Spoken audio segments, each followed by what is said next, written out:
Ο κύριος Στάθης Λεουτσάκος είναι κοντά μας από το ΣΥΡΙΖΑ. Καλή σας μέρα, κύριε Λεουτσάκο. Καλώς ήρθατε. Ο κύριος Άδωνης Γεωργιάδης από τη Νέα Δημοκρατία, κοινοβουλευτικός εκπρόσωπος του κόμματος. Καλημέρα και σε εσάς. Το δώρο που έχετε σήμερα, Είναι τρομερό, πραγματικά. Απίστευτο. Είναι εδώ, τα έχουμε κάνει, έχουμε πάθει πλάκα όλοι. Θέλουμε να το αποκτήσουμε όλοι.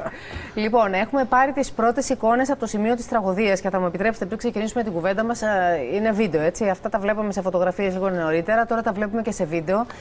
Προσέξτε τι συμβαίνει στα παράλια της Ρόδου. Είναι ένα κεντρικό σημείο, μας έλεγε μιλώντας νωρίτερα εκπρόσωπος των αστυνομικών, μέσα στην πόλη της Ρόδου, κύριε Λεουτσάκο.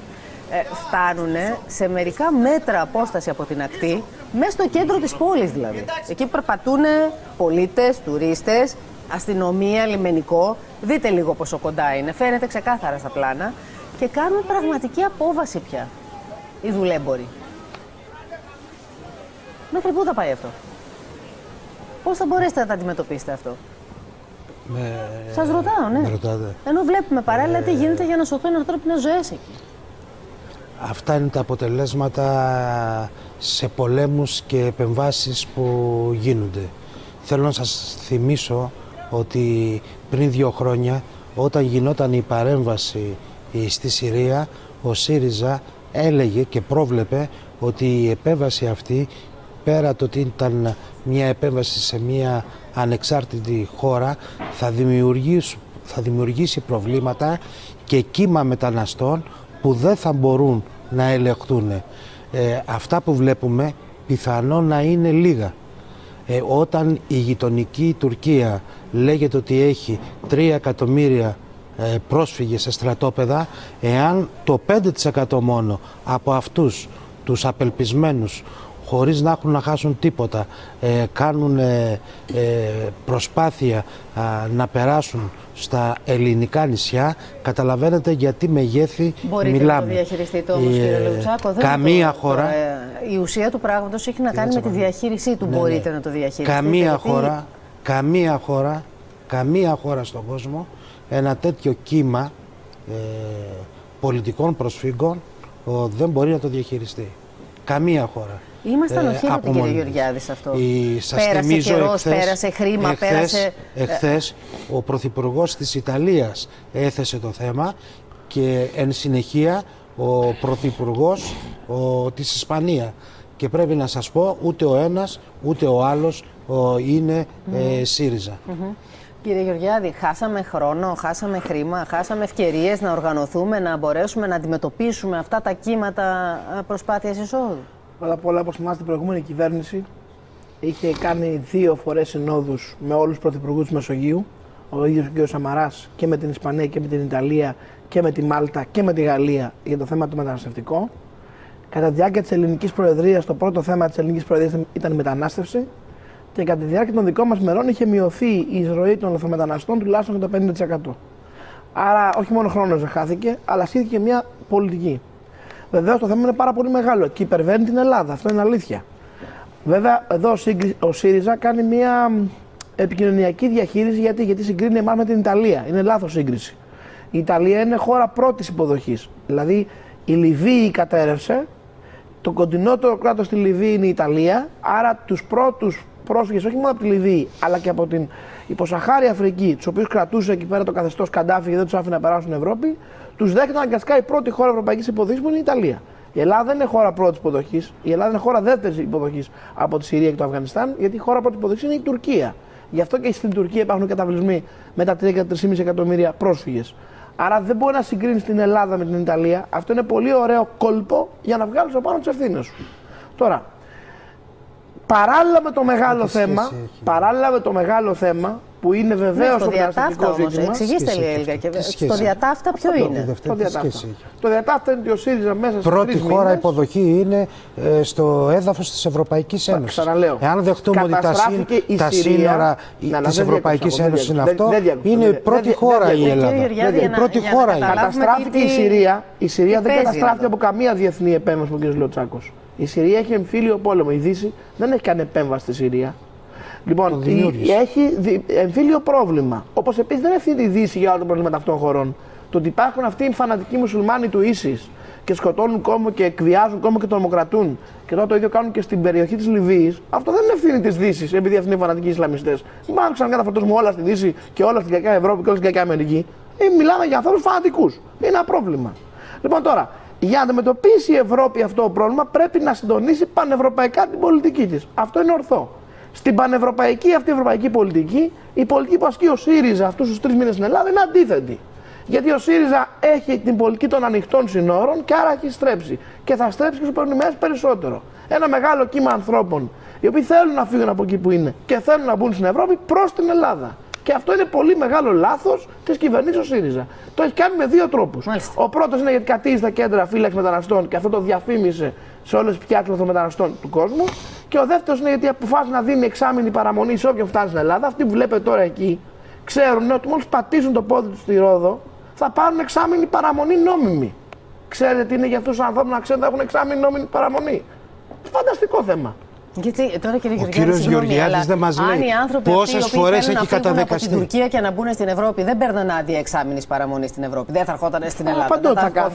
Θα πετούσαν και θα πήγαιναν στην Ιταλία. Όχι, θα γίνει αυτό που γινόταν πέρσι. Θα μπαίναν στο κέντρο φύλαξης μεταναστών και εφόσον θα μπαίναν στο κέντρο φύλαξης μεταναστών, στην πρώτη επαφή με τους συγγενείς τους, στις γενέτειρές τους, θα λέγανε εδώ δεν βρίσκουμε άκρη, μας έχουν φυλακισμένους. Και οι επόμενοι θα βρίσκαν άλλη χώρα να πάνε. Αυτή είναι η διαφορά. Ποια είναι η άλλη χώρα που θα πας όταν έρχεσαι από την Τουρκία? Όταν σας πληροφορώ ότι εδώ και 2 χρόνια δεν το ξέρετε καν. Θα περάσει. Σαφώς και δεν το ξέρω. Τα προηγούμενα 2 χρόνια έγινε ένας νέος δρόμος που περνάγανε μέσα από Βουλγαρία, Σερβία κλπ. Και με τα πόδια στην Κεντρική Ευρώπη παρακάμπταν στην Ελλάδα. Ο λόγος που παρέκαπταν την Ελλάδα ήταν ο φράκτος των ευρώ που τώρα έπεσε και δεν έχουν σηκώσει. Ήταν τα κέντρα φίλοι μεταναστών που λέγανε ότι στην Ελλάδα πια δεν περνάμε καλά και πηγαίναν από άλλους δρόμους. Λεουτσάκο, μισό λεπτάκι έρχομαι σε εσάς, αλλά πάμε πρώτα στο Λάμπρο Δεμερτζή για να μας πει τι συμβαίνει τώρα στην Ρόδο, από όπου και παρακολουθούμε τις εικόνες. Οι εικόνες αυτές τις πήραμε πριν από λίγο, δηλαδή λίγα λεπτά νωρίτερα συνέβαιναν αυτά που βλέπουμε εμείς τώρα. Λάμπρος, ακούμε. Βρίσκεται ακόμη σε εκτέλεση λοιπόν η επιχείρηση. Να αναφέρουμε λοιπόν ότι είναι 3 οι νεκροί, 3 σωροί έχουν ανασυρθεί από τη θάλασσα. Επίσης 57 αλλοδαποί έχουν μεταφερθεί στο αστυνομικό τμήμα της Ρόδου και 23 για προληπτικούς λόγους, μάλλον δεν υπάρχει κίνδυνος στο νοσοκομείο της Ρόδου. Να πούμε ότι οι εικόνες που εκτελήθηκαν ήταν σκηνές αλλοφροσύνης, καθώς γυναικόπαιδα κολυμπούσαν, όπως λένε οι πληροφορίες και οι μάρτυρες, είδανε κόσμο να κολυμπάει μέσα στη θάλασσα και έτρεξαν να βοηθήσουν. Πληροφορίες κάνουν λόγο ότι εκεί κοντά είναι και η εφορία του νησιού, όπου όταν οι άνθρωποι είδαν τους ανθρώπους να κινδυνεύουν, βούτυξαν μέσα προσπαθώντας να βγάλουν μικρά παιδιά, γυναίκες από τη θάλασσα για να τους σώσουν.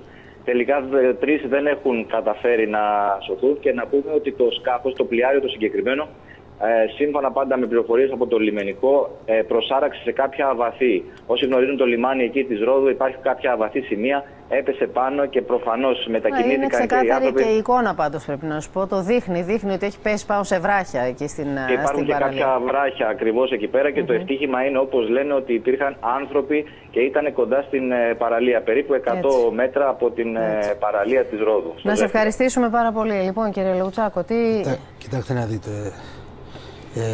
Γύρω από ανθρώπινες ταλαιπωρίες καλλιεργούνται ιδέες, απόψεις, ρητορίες που γίνονται μερικές φορές ιδιαίτερα επικίνδυνες και μάλιστα αυτή την περίοδο είναι επίκαιρες, μια και έχουμε και τη δίκη της Χρυσής Αυγής. Στην οποία δίκη της Χρυσής Αυγής θα φτάσουμε αμέσως τώρα. Ναι, το ίδιο έγινε το 10 και το 11 και τροφοδοτήσανε τη Χρυσή Αυγή ξύνοντας τα πιο συντηρητικά αντανακλαστικά.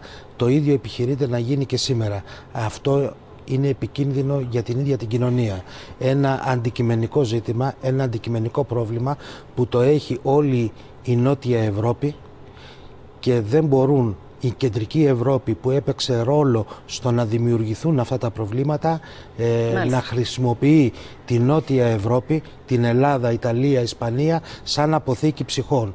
Είναι 2 κατηγορίες διαφορετικές, είναι οι οικονομικοί μετανάστες και οι πρόσφυγες και εδώ μια παρένθεση να πω, η χώρα μας στα προηγούμενα χρόνια έχει καταδικαστεί από διεθνείς οργανισμούς και το Ευρωπαϊκό Δικαστήριο για την αντιμετώπιση προσφύγων στη χώρα μας. Το κρατάμε και αυτό. Πάμε στη δίκη της Χρυσής Αυγής τώρα. Είναι ο Λάμπρος Χαβέλας εκεί να μας πει τι συνέβη και έχουμε διακοπή της δίκης. Θα ενημερώσουμε όσους ανοίξαν τώρα τη τηλεόρασή τους για την 7η Μαΐου. Λάμπρο. Ακριβώς, Πόπη.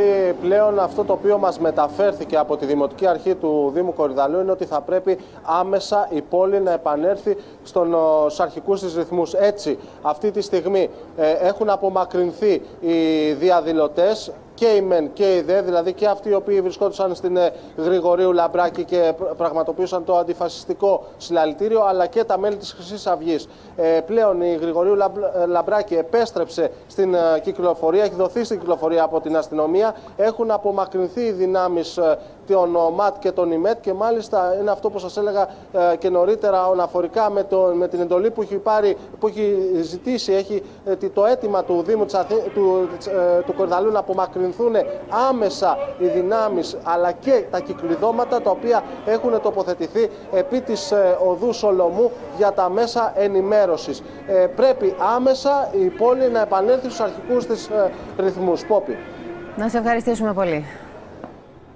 Για τη δίκη της Χρυσής Αυγής, κύριε Λεουτσάκο.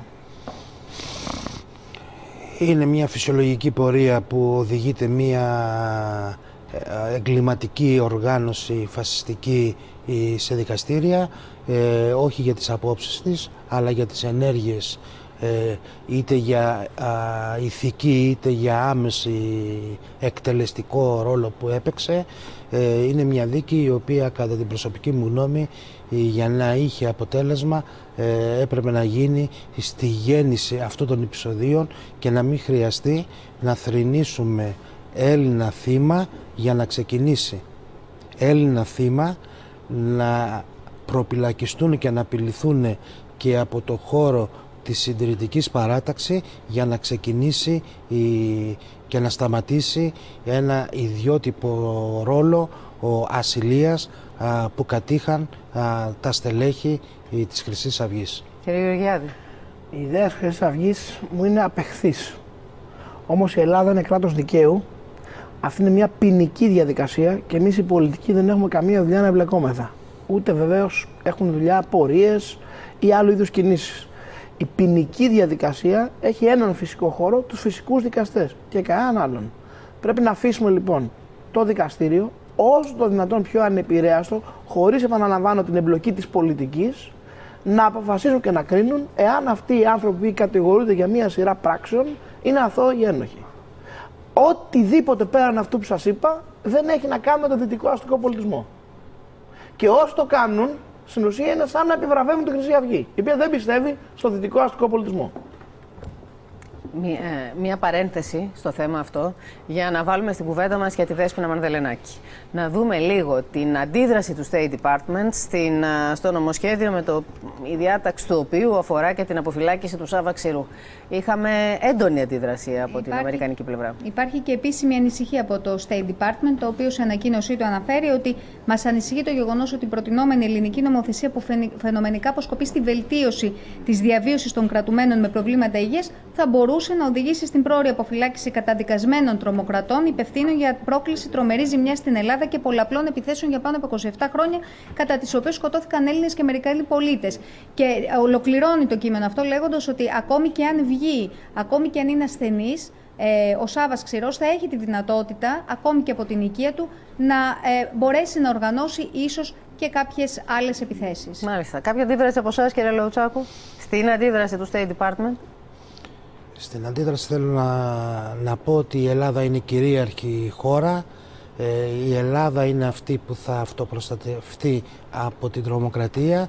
Η κυβέρνηση έχει ανοιχτό μέτωπο με την τρομοκρατία, πολλαπλάσιο από ό,τι είχαν οι άλλες κυβερνήσεις. Θα διασφαλίσει η ίδια η κυβέρνηση την αντιμετώπιση ενεργειών τρομοκρατικών, είναι σε θέση και έχει την πολιτική βούληση. Άρα ούτε συμβουλές δεχόμαστε, ούτε υποδείξεις. Κύριε Γεωργιάδη, εσείς για το θέμα του Ξηρού? Η κυβέρνηση ΣΥΡΙΖΑ πραγματικά σηκώνει τα χέρια ψηλά με τους άνθρωπους. είμαστε εν μέσω μιας πολύ δύσκολης οικονομικής διαπραγμάτευσης. Φαντάζομαι θα μιλήσουμε για αυτήν μετά. Αμέσως μετά. Θεωρούσαμε, και έτσι έλεγε ο ΣΥΡΙΖΑ στην αρχή, ότι η Αμερική ήταν τρόποντινά σύμμαχό μας αυτή την προσπάθεια, ο πρόεδρος Ομπάμα κτλ.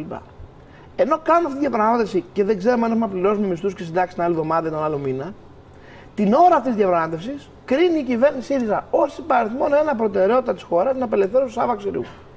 Φυσικά με αυτόν τον τρόπο διακινδυνεύει, αν δεν έχει ήδη διαρρήξει σημαντικά, και τις σχέσεις με τις ΗΠΑ. Σημειώνω την μεγάλη αλλαγή θέσεων των ΗΠΑ εναντίον των ελληνικών θέσεων. Κατά τη γνώμη μου, ένα από τα σημεία που βαραίνουν είναι και η αποφυλάξη του Σάβα Ξηρού. Γιατί μπορεί να λέει ο κ. Λεωτσάκος, είμαστε μια ανεξάρτητη χώρα και δεν δεχόμαστε υποδείξεις, ωραία είναι αυτά τα καραμπουζουκλίδικα.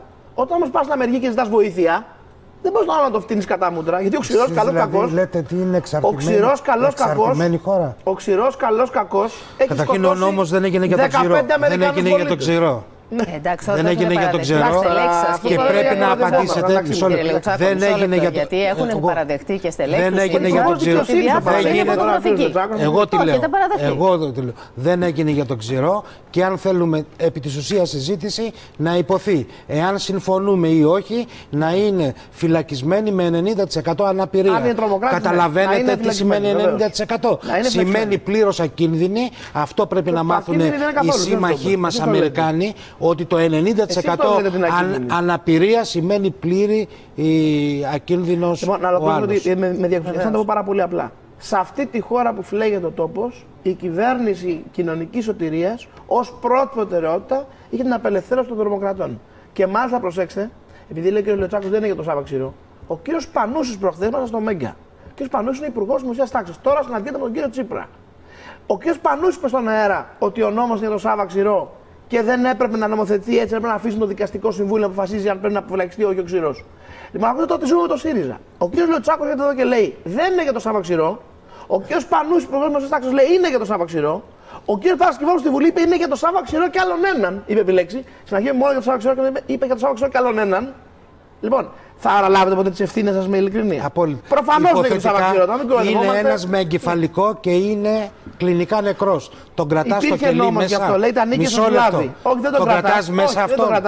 Αυτό έρχεται συγγενείς στο δικαστήριο. Ο νόμος αυτό έρχεται λοιπόν να επιταχύνει. Λέτε ψέματα. Λέω αυτό που είναι. Νόμος υπήρχε για την ανίκη στο λάδι το παράδειγμα που φέρατε. Και έρχεται να αποκαταστήσει. Και πήγαινε στο δικαστήριο και το δικαστήριο τον άφηνε. Εσείς αυτό που κάνατε καταργήσατε το δικαστήριο. Ορισμένοι πάλι εντός αρχίσαν να βγάζουν ακροδεξιάς κορώνες. Αυτό που λέει ο κύριος Γεωργιάδης. Αυτό είστε, τι να κάνουμε. Που είναι επικίνδυνο για τη δημοκρατία. Αυτά που λέει ο κύριος Γεωργιάδης.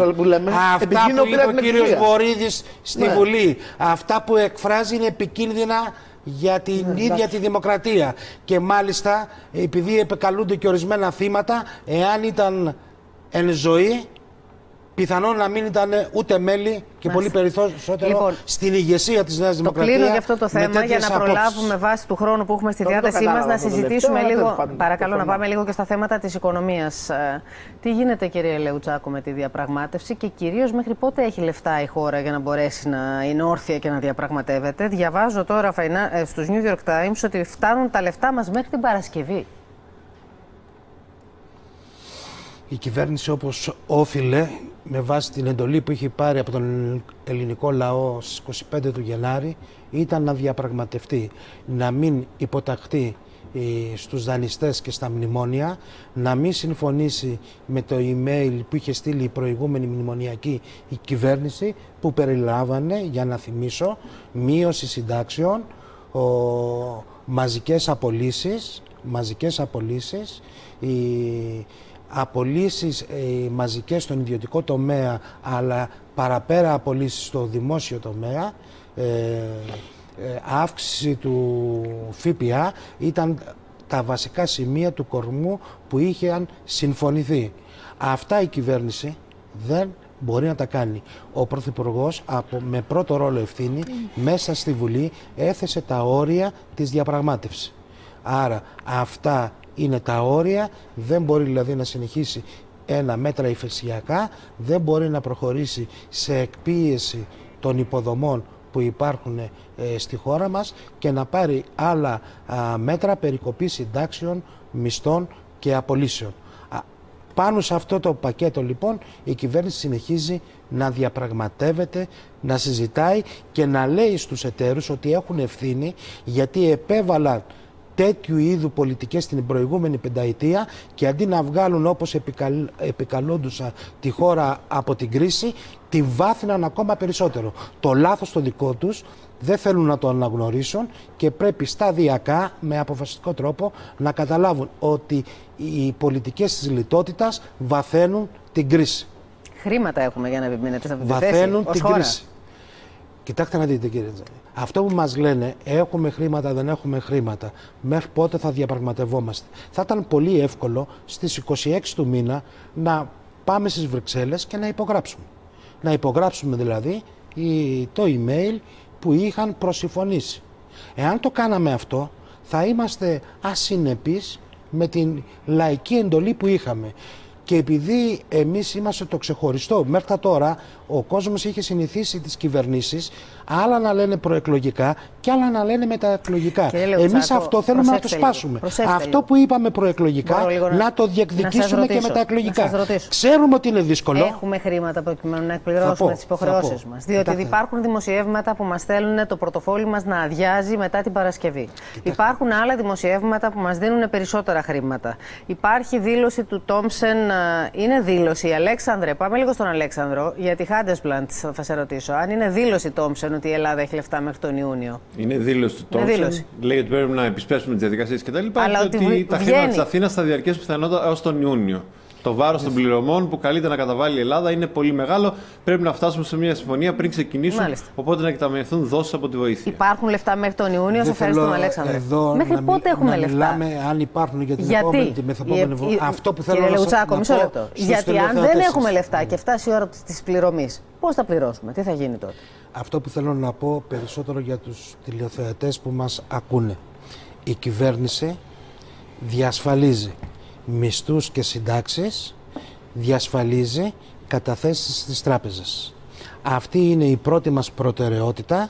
Αυτό το έχουμε κάνει και στους δανειστές και το γνωρίζω. Και θα αφήσει απλήρωτο σε περίπτωση ελληματικού ταμείου. Εάν έχουμε να επιλέξουμε διεθνείς υποχρεώσεις. Εάν έχουμε, εμείς δεν θέλουμε να αφήσουμε κανένα.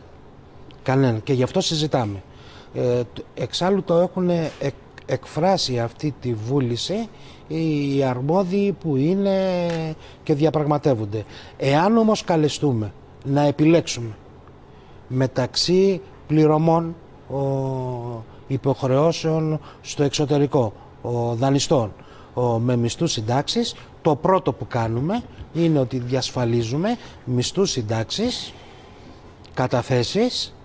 καταθέσεις και να γνωρίζετε ότι το άλλο ενδιαφέρει και τους ίδιους.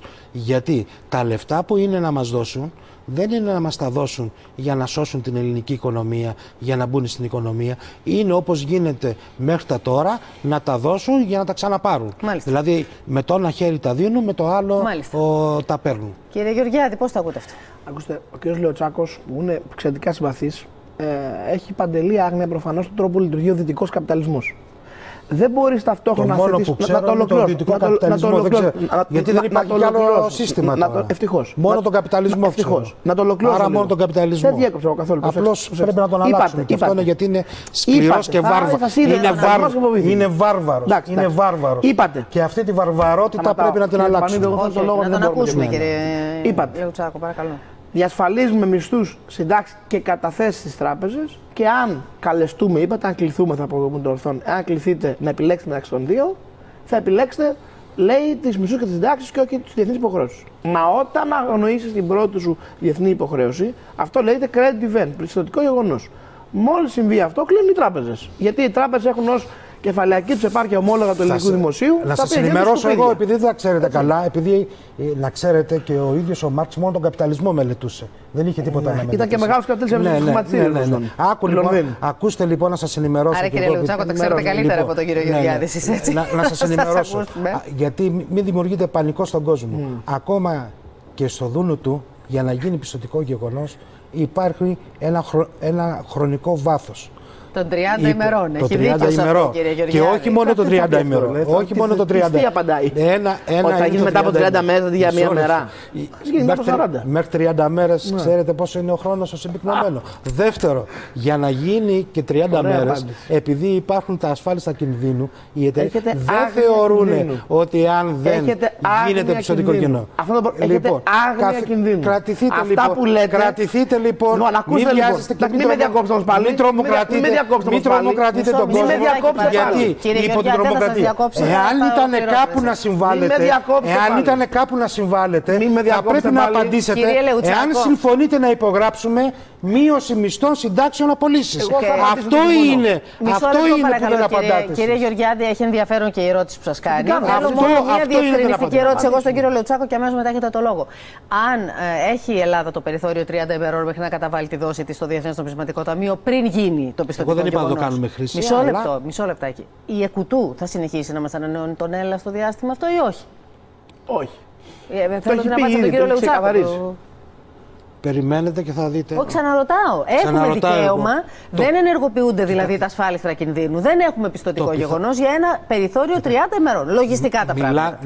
Έχουμε το διάστημα αυτό. Μιλάμε με πολλά υποθετικά. Ναι, στο πλαίσιο αυτού του υποθετικού. Το οποίο χρήμα από την ΕΚΟΥΤΟΥ θα πέφτει. Γιατί από ό,τι είπε ο ίδιος ο κύριος Τράγκη την Παρασκευή, πιθανό να υπάρχει λύση. Μάλιστα. Και να απελευθερώσει ο ίδιος οφειλές που οφείλει να δώσει στην Ελλάδα και παρανόμως ο κύριος Τράγκη κατακρατά το 1,9 όπως και το 1,2. Παρακαλώ στον κύριο Γεωργιάδη, κατανοητό. Το 1,9 στα S&P δηλαδή. Και τη δική σας θέση τώρα. Δικιά μου λέω. Ότι παρανόμως κρατά ο Τράγκη τα S&P. Το έχετε πει 200 φορές, σας το έχει εξηγήσει ο Ντράγκη, απάντησε στο Ευρωπαϊκό Κοινοβούλιο. Κατά την άποψή του, δεν καταλαβαίνετε από λεφτά. Πώς δεν καταλαβαίνετε, δεν ξέρετε καν τι είναι S&P. Ο κύριος Τράγκη είναι, δεν ξέρετε. Του δίνει οδηγίες ο κύριος Σόιμπλε και τραβάει το χειρόφρενο. Για να μας συνεννοούμαστε ζωή αυτή. Λέει ο κύριος Λεουτσάκος όλα αυτά που πήγε 30 μέρες, τα άκουστε προηγουμένως. Ποιος να διαψεύδει? Ο Γιάννης Βαρουφάκης, ο υπουργός του. Τι είπε ο Γιάννης Βαρουφάκης στη Washington πριν από μια εβδομάδα? Θα πληρώνουμε τις δόσεις μας στο ΔΝΤ στο διηνεκές, είπε. Γιατί ο περήφανος Γιάννης Βαρουφάκης, ο υπουργός του Τσίπρα, πήγε στη Ουάσιγκτον και προσκύνησε στη Λαγκάρτ και είπε θα πληρώνουμε τις δόσεις μας στο διηνεκές? Ο κ. Βαρουφάκης δεν είναι αυτό που λέει ο Λεουτσάκος εδώ. Δεν είπα αν έχουμε να επιλέξουμε μεταξύ των δύο, θα επιλέξουμε μισθούς και συντάξεις. Νομίζω είπε ότι θα σας πληρώνουμε στο διηνεκές. Κύριε Γεωργιάδη. Στη Λαγκάρτ λέω ότι είπα. Παρακολουθείς μέρος στο τι λέει. Παρακολουθείς μέρος τι λέει. Δεν παρακολουθώ μέρος τι λέει. Παρακολουθείς το όλο. Ο κ. Βαρουφάκης λέει πρωί, μεσημέρι, βράδυ διαφορετικά πράγματα. Έχω επιλέξει να εκλαμβάνω σοβαρά υπόψη αυτά που λέει ενώπιον σοβαρών ανθρώπων. Σε εσάς που λέει διάφορες μπουρδες. Όταν βρίσκεστε στη Λαγκάρντ όμως λέει την αλήθεια. Γι' αυτό και την επομένη πληρώσατε τη δόση σαν καλά παιδιά.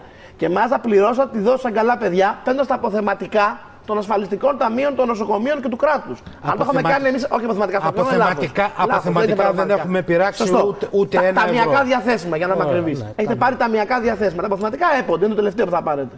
Άρα λοιπόν, τι μας λέει η πράξη να πληρώνετε το δούνου του με λεφτά τα οποία έχει απόλυτη ανάγκη το ελληνικό κράτος? Ότι στην πραγματικότητα, όσους λεονταρμούς κάνετε στα κανάλια, καταλαβαίνετε πάρα πολύ καλά ότι όσα είπατε πριν ως Λεουτσάκος είναι ανοησίες. Γι' αυτό και πληρώνετε. Και καλά κάνετε και πληρώνετε. Το πρόβλημα είναι αν φτάσετε σε ένα σημείο που δεν θα έχετε ούτε αυτά τα λεφτά. Απάντηση. Αν φτάσει σε αυτό το σημείο που δεν θα έχετε ούτε αυτά τα λεφτά, καταστραφήκαμε. Θα είμαστε χειρότερα από την Αργεντινή. Μπορώ παρακαλώ να βάλω μια τελεία εδώ και θα ξαναγυρίσουμε. Πρέπει να πάμε σε διάλειμμα και θα γυρίσουμε αμέσως μετά. Παρακαλώ. Ο κ. Βαρουφάκης διαφωνεί μαζί. Διαφωνεί ο κ. Βαρουφάκης. Και πλήρωσε και είπε στο Δινεκές. Τι να κάνουμε τώρα? Διαφωνεί. Γιατί αυτά που λέτε εσείς. Μόνο ο Σόιμπλε, αν σας τα είχε γραμμένα ο κύριος Σόιμπλε και σας έβαζε να παίξετε το ρόλο του τρομοκράτη, του ελληνικού λαού και του εκβιαστή, αυτό το ρόλο παίζετε, του εκβιαστή του ελληνικού λαού, που του λέτε να γονατίσει και να προσκυνήσει. Αυτό λέτε στον ελληνικό λαό. Αυτό λέτε στον ελληνικό λαό. Και δεν απαντάτε στο ερώτημα. Εγώ θέλω να μην φέρνετε νόμους Καστρούγκαλου, οι οποίοι παραπροσλαμβάνουν δημοσίους υπαλλήλους, ενώ δεν έχουμε λεφτά. Γεωργιάδη. Δεν θέλω να παρεμβαίνει στην αγορά της Γεωργιάδη με σοσιαλιστικό τρόπο. Κύριε Γεωργιάδη, σας παρακαλώ, βοηθήστε λίγο την κατάσταση. Θα πρέπει να κάνουμε ένα διάλειμμα για διαφημίσεις. Ακούστε με λίγο, σας παρακαλώ. Την εντολή να τρομοκρατεί τη φάση. Παρακαλώ, κύριε Γεωργιάδη. Θα γυρίσουμε σε λίγο. Θα γυρίσουμε σε λίγο και θα τους δώσουμε το λόγο για 1 δευτερόλεπτο, για 30 δεύτερα στον καθένα να κλείσουν την κουβέντα μας. Πάμε σε διάλειμμα. Αλλά επειδή έχετε πολύ λίγο χρόνο στη διάθεσή σας και έχουμε εξαιρετική προσφορά για σήμερα, για τα επόμενα 8 λεπτά εκμεταλλευτείτε την, σηκώστε το τηλέφωνο και πάρτε στο 14748, διότι το MacBook Air θα γίνει δικό σας με την 11 την οθόνη, 11,7 ίντσες, και το ασύρματο ποντίκι θα γίνει δικό σας. Στη 1 παρατέταρτο θα ξέρουμε ποιος θα το κρατάει στα χέρια του. MacBook Air σήμερα για σας. Πόσες εκπομπές δίνουν τέτοια δώρα? Λίγες. Μην σας πω καμία. Εμείς εδώ, στο Star, το Live View. Πάρτε λοιπόν στο 14748 και διεκδικήστε το, γιατί είναι κουκλί και είναι δικό σας. Ερχόμαστε σε λίγο.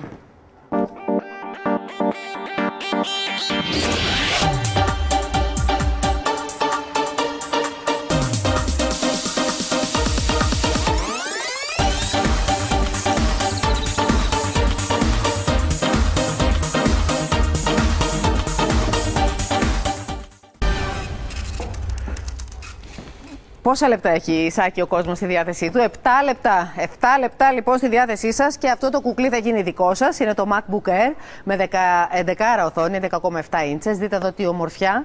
Δικό σας λοιπόν στο 14748. Το καλύτερο λάπτοπ που υπάρχει στην αγορά. Πόσο λεπτό είναι, δείτε το εδώ. Το πόσο ελαφρύ, κάτω από 1 κιλό ζυγίζει, και το 14748 στη διάθεσή σας για να το διεκδικήσετε μαζί με το ποντικάκι αυτό το ασύρματο που το συνοδεύει. Πάμε τώρα για να ολοκληρώσουμε την κουβέντα μας για τα οικονομικά της χώρας με τον κύριο Λεουτσάκο και τον κύριο Γεωργιάδη από ΣΥΡΙΖΑ και Νέα Δημοκρατία. Κύριε Γεωργιάδη, κι αν χρήματα βρεθούν για να μπορέσει η χώρα να αποπληρώσει τις υποχρεώσεις της διεθνείς, για παράδειγμα, οι Ρώσοι είναι μία πηγή από την οποία θα μπορούσαν να αντληθούν χρήματα με τις συμφωνίες που ενδεχομένως να υπογραφούν το επόμενο χρονικό διάστημα. Γιατί γελάτε και γιατί λέτε? Η ρωσική οικονομία, δεν ξέρω αν σας διαφεύγει, είναι σχεδόν σε καθεστώς χρεοκοπίας. Η Ρωσία δεν έδωσε στην Κύπρο 2 δισεκατομμύρια πριν από 2 χρόνια. 2 δισεκατομμύρια ζήτησε το Κύπρος. Και τους κλείσαν την πόρτα. Ναι, ωστόσο, εδώ μιλάμε και για μια επιχειρηματική συμφωνία. Η Ελλάδα χρειάζεται. Η Ελλάδα χρειάζεται άμεσα, λέει, μέσα στον χρόνο που διανύουμε, περίπου 30 δισεκατομμύρια. Το λέω για να καταλαβαίνουμε τα μεγέθη. Τώρα ακούσαμε προχθές, διέθεσε προφανώς η κυβέρνηση και το έγραψε και η αγορά του κ. Χατζηνικολάου και από εκεί και το Σπίγκελ. Καλώς το έψευε, τονίζω έτσι. Να με εξηγηθώ. Εφόσον η κυβερνητικά στελέχη το διέρεαν, η εφημερίδα καλώς το έγραψε. Και εγώ θα το έγραφα αν είχα εφημερίδα δηλαδή. Τι διέρευσαν? Ότι θα πάμε, λέει, μέχρι την Τρίτη, ξέρω εγώ, ή την άλλη εβδομάδα, ή σε 10 μέρες, από 3 έως 5 δισεκατομμύρια από τους Ρώσους για τη συμφωνία για τον αγωγό. Εάν πάρουν αυτά τα λεφτά αυτές τις 10 μέρες, πραγματικά δημοσίως θα παραδεχθώ ότι έκανα λάθος. Δημοσίως θα έρθω να πω, παιδιά, έκανα λάθος. Έλεγα ανοησίες. Κατάφερα και πήραν αυτά τα λεφτά. Σας λέω ότι κατά τη γνώμη μου είναι αδύνατο να πάρουμε αυτά τα λεφτά. Έχετε πέσει έξω στις εκτιμήσεις σας πάντως στο παρελθόν? Όχι, συχνά η αλήθεια είναι. Έχετε πέσει. Δεν πείτε μου κάποια σημαντική φορά που πέσα έξω, αλλά ευχαριστώ να το συζητήσουμε. Έχετε πέσει ακόμη και για το ότι βγήκε ο ΣΥΡΙΖΑ πρωτοκόβες στις εκλογές. Καλά, τι ήθελα να πω, ναι, θα κερδίσει ο ΣΥΡΙΖΑ, να το βρω προεκλογικά, δεν γινόταν αυτό. Ξέραμε όλοι θα κερδίσει ο ΣΥΡΙΖΑ, δεν θα κάνει μεγάλη έκπληξη για μας. Λοιπόν, ακούστε τώρα. Πάμε τώρα στην ουσία. Για να πάρουν αυτά τα λεφτά, λένε θα τα πάρουν ως προκαταβολή των κερδών από το 19 και μετά και θα τα πάρουν από τους Ρώσους ως έμεση χρηματοδότηση για να φτιάξουν τον αγωγό. Μάλιστα. Ας πούμε ότι αυτό είναι αλήθεια.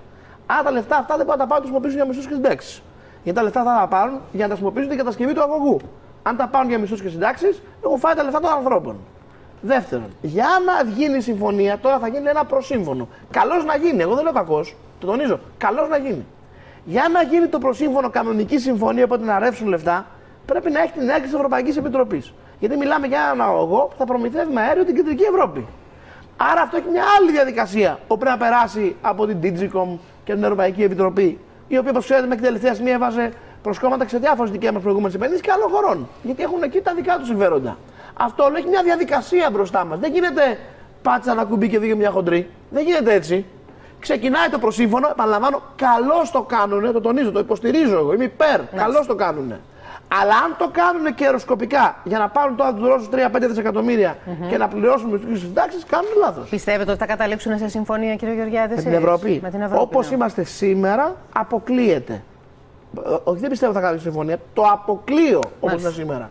Εάν βάλουν μυαλό και σταματήσουν να κάνουν διαρκώς μονομερείς ενέργειες, παραδείγματος χάρη, ο νόμος Κατρούγκαλου Είναι μια κολοσιαία μονομερής ενέργεια. Μην μπαίνετε σε. Άρα, εάν βάλουν μυαλό. Επίσης, να πω και να το κλείσω για να μην φανεί το απέφυγα. Εγώ ποτέ δεν είπα να υπογράψουν μειώσεις μισθών και συντάξεων. Το mail Χαρδούβελη που συνεχόμενα σκοπανάνε του ΣΥΡΙΖΑ δεν περιέχει μειώσεις μισθών και συντάξεων. Αυτά είναι παραμύθια. Όποιος θέλει το τυπώνει από το Google, τώρα λέει mail Χαρδούβελη. Λέει ομαδικές απολύσεις. Είστε υπέρ αυτού? Ούτε ομαδικές απολύσεις. Δεν το λέει, κύριε Το mail Χαρδούβελη δεν το λέει. Το mail Χαρδούβελη λέει για ομαδικές απολύσεις, τις οποίες επιμένει. Ο Γιάννης ο Βρούτσης είχε πάει ένα μήνα πριν το mail Χαρδούβελη στον ELO, στο Διεθνές Γραφείο Εργασίας, με την Τρόικα και είχε μπλοκάρει το αίτημα των ομαδικών απολύσεων. Ούτε αυτό είναι στο mail Χαρδούβελη. Λοιπόν, κύριε Λεουτσάκο, σε εσάς για να κλείσουμε. Το email Χαρδούβελη είναι γνωστό, έχει δημοσιοποιηθεί, το ξέρουμε. Διαβάστε το επιτέλους. Αυτό το αναφέρετε στην Ελλάδα, διαβάστε το τουλάχιστον. Ο κύριος Γεωργιάδης συνεχίζει να τρομοκρατεί όπως έκανε και στην Όπως κάνουν οι φίλοι σας στις σκουριές που δεν ανέφερα, που ξύπναν το πρωί οι άνθρωποι με καμένα αυτοκίνητα στις σκουριές. Να το πούμε γι' αυτό. Που το είπαμε, κυρία στην προεκλογική περίοδο. Και είναι μια ολόκληρη ομάδα στη Νέα Δημοκρατία που δεν ξέρει τίποτα άλλο από το να τρομοκρατεί. Μάλιστα. Ο κύριος Γεωργιάδης καλούσε τους Έλληνες να αποσύρουν τα λεφτά τους από το τραπεζικό σύστημα, ακολουθώντας τη συνταγή του αρχηγού του, του κυρίου Σαμαρά. Πρώτη φορά στην ιστορία Έλληνα πολιτικός πρωθυπουργός καλεί τους Έλληνες να αποσύρουν τα λεφτά τους και ακολούθησε ο κύριος Γεωργιάδης και έλεγε βεβαίως εγώ προσωπικά εάν βγει ο ΣΥΡΙΖΑ τα λεφτά μου θα τα πάρω και θα τα πάω στο εξωτερικό και νομίζω ότι το θυμάστε. Νομίζω ότι το θυμάστε. Δύο. Φύγαν 28 εκατομμύρια. Άρα από εσάς και από τον κύριο Σαμαρά, βέβαια γιατί εσείς έχετε κόσμο που είναι. Βεβαίως. Οι πολιτικοί σας φίλοι που τους έχετε. Βρε, όποιος είχε λεφτά τα πήρε. Γιατί σας βλέπουν και τρέμουνε, το καταλάβατε. Και εσείς ο κύριος Σαμαράς. Και μάλιστα θεωρείτε ότι παρεμβαίνατε και ενημερώνατε στελέχη της Νέας Δημοκρατίας, ότι έχετε και την κρυφή πληροφόρηση ότι γίνεται χρεοκοπία και λέγατε σε πολιτικούς σας φίλους, όχι προσωπικά εσείς, άλλα πολιτικά στελέχη, εξίσου σημαντικά με εσάς, που ενημερώνανε πρόσωπα να αποσύρουν τα λεφτά τους. Και πηγαίνανε στις τράπεζες. Ήταν συνωμοσία η απόσυρση. Ναι, καλά. Ήταν συνωμοσία. Δεν φοβήθηκε που τα πήρε. Τι έκανε η κυβέρνηση? Η κυβέρνηση έκανε αυτό που είχε πει, ότι θα αξιοποιήσει και τη γεωστρατηγική θέση της χώρας μας. Κύριε Γεωργιάδη, παρακαλώ λίγο, κύριος Λεουτσάκος και μετά. Παρακαλώ. Αξιοποιεί λίγο σύντομα όμως, κύριε Λεουτσάκο, γιατί κλείνει η εκπομπή εδώ. Γεωστρατηγική θέση της χώρας μας, ό,τι δεν γίνανε από τις υπόλοιπες κυβερνήσεις. Στα 40 χρόνια η ελληνική κυβέρνηση προσπαθεί να τα κάνει στις 40 μέρες. Και ξέρετε ότι για να γίνουν σε 40 μέρες είναι πολύ δύσκολο. Γι' αυτό εμείς καλούμε σε εγρήγορση τον ελληνικό λαό. Κυβερνήσεις μπορεί να εκβιάζονται, λαοί δεν μπορούν να εκβιάζονται. Υπάρχουν δρόμοι εναλλακτικοί, δρόμοι που να ανοίγουν προοδευτικούς δρόμους, χωρίς να είναι κάτω από τις χειροπέδες της Ευχαριστώ πολύ. Αμερικά. Γράφεται εδώ για το Euro Working Group, μόνο για την ορθή ενημέρωση του κόμματο που χθες το ακούω και είναι εκνευριστικό να λέγεται αυτό. Ποιο? Δεν είναι έκτακτο Euro Working Group. Είναι τακτικό Euro Working Group. Γίνεται πάντα πριν το Euro Group. Και δεν δείχνει καμία πρόοδο αυτό το πράγμα για τις διαπραγματεύσεις. Να είστε καλά, κύριε Γεωργιάδη, να είστε καλά, κύριε Λεουτσάκο. Σας ευχαριστώ πάρα πολύ που ήσασταν εδώ.